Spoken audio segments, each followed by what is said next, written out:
This is Mr. Wartsky again. This is the third screencast of evolution. Hopefully, the last of evolution. We'll see. This is the last slide that you saw before the last one ended. Hopefully, you got it all. Great. Hopefully, you understand it since we practiced it in class. Outstanding. Let's move on. So, there are rules for Hardy-Weinberg because there are rules for everything. First rule, one trait must be controlled by two alleles. Got it. Random sampling of the population. Okay, we can do that too. The trait must appear equally in both genders, so no X-linked traits. The mating is random. Not as random as we hoped it would be. There's no change of alleles through mutations. That can't be controlled. And the populations must be large enough for the rules of probability to be valid. Okay. So why do we use Hardy-Weinberg? Well, because it permits estimations of frequencies for lethal recessives, and we build models on gene frequencies from Hardy-Weinberg equilibrium equation. Gotta love Hardy-Weinberg. I do. So there are different types of selection. So natural selections will push populations. So how do populations change? Well, they change in a number of different ways. Now, our bell curve is going to be a picture of a population where we have, right, this is, and the dotted line is the original bell curve right here. This is the original population. It's spread out. You know, we have an average in the middle. We have the extremes. So the stabilizing selection is the intermediate form is selected for, or the extremes and mutants are selected against. So in this case, we're going to kill all the tall and short people and allow the medium-sized people like myself to survive. So over time, our bell curve is going to get more narrow. There'll be more individuals that are right in the middle. Disruptive selection is the opposite of stabilizing selection. In opposite selection, the intermediate form is selected against. So you kill all the average heighted people, and then you get a population of short people and tall people. Now, what you end up with is called bimodal because you end up with two different or distinct populations. Directional selection pushes the population in one direction.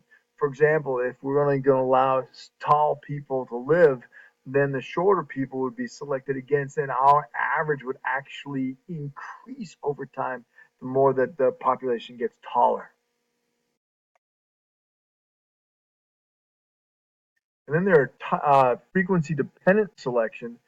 This happens when we have an oscillation. This is a predator-prey situation in which we have a lot of prey. The predators will eventually eat and reproduce a lot, but then when that happens, the prey population goes down, and when the predators don't have enough to eat, they die. So there is an oscillation of up and down, and they're dependent upon each other. Sexual selection. Oh, this is a fun one. There are two forms of this. An intrasexual, when one gender competes for the other. So we have two rams beating the snot out of each other for the right to mate with a woman. Now, intersexual, one gender chooses a mate with a desired characteristic. So the female is always the one that chooses, and it chooses some type of outlandish characteristic that you would think would be harmful for the male. For example, the peahens, which is right here, chooses a male with the largest set of tail feathers. Now, those tail feathers are actually deleterious or harmful for survival because they can't fly. They can't do much with those big tail feathers. They're easy prey for predators. Now, a female will choose the one with the largest tail feathers because it probably thinks that if it has the largest tail feathers and it is still alive, that organism's genes must be good, and I want my kids to have those genes. So sexual dimorphism, di means two, morphism shapes, so there's two shapes, one for the woman, one for the male. Now the woman is usually drab and just not really, stylish or outlandish. The males are crazy, like cardinals. Red cardinals are males, brown cardinals are females. Females can hide, males can't because they're red, right? So antlers. in deer populations. Ones with the largest antlers get the most mates. Ones with the smaller antlers don't. So if you're a male, you want large antlers. Now, it's not good to have antlers because you're trying to run through the woods with those things. You're going to get caught on branches all the time and expose yourself to predators. Right? So that's sexual dimorphism. So adaptation is the result of natural selection. So when you adapt to a physical environment, you can have something known as a cline, which is gradual variations due to gradual environmental changes due to geographical distribution. So we have a cline here in which as you go up the mountain, you have slight variations as you go up and then as you go down. That's a cline. An ecotype is a distinct phenotypic difference amongst different habitats. So squirrels, northern squirrels are different than southern squirrels. They have different colorations, different types of fur because of the different distribution. You can also have adaptations to biological environments, coevolution. When two different species interact so closely, they exact pressures on each other. Mites in moth ears. Mites will only affect one of the moth's ears because if they affected two, then the moth wouldn't be able to hear the bat. If they can't hear the bat, then the moth will get eaten. So the aphids are protected by ants, and the aphids provide the ants with a sugary solution that comes out of their butts. The ants suck up that sugary solution and protect the aphids from the ladybugs. So they help each other. They evolve together. They put a selection pressure on each other.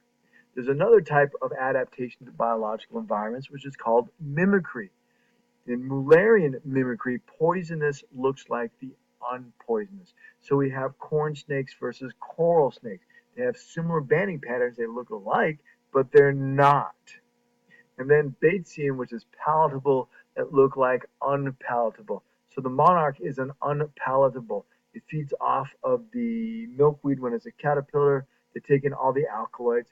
They actually, if a bird eats them, they will vomit. Nothing worse than a vomiting bird.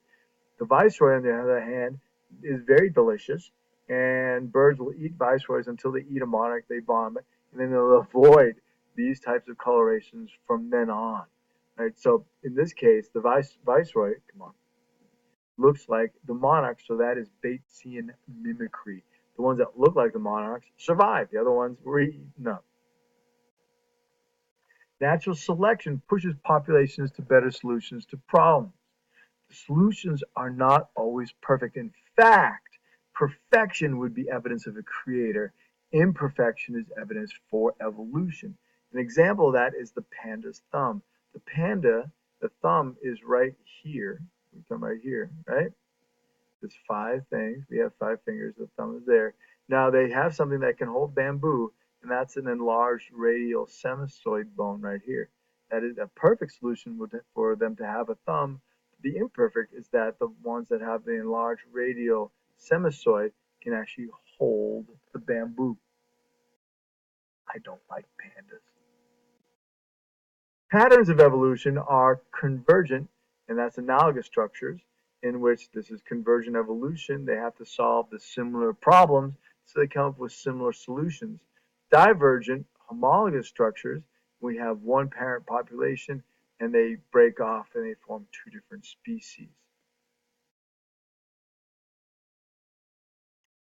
Mechanisms for evolution. There are genes that control groups of genes.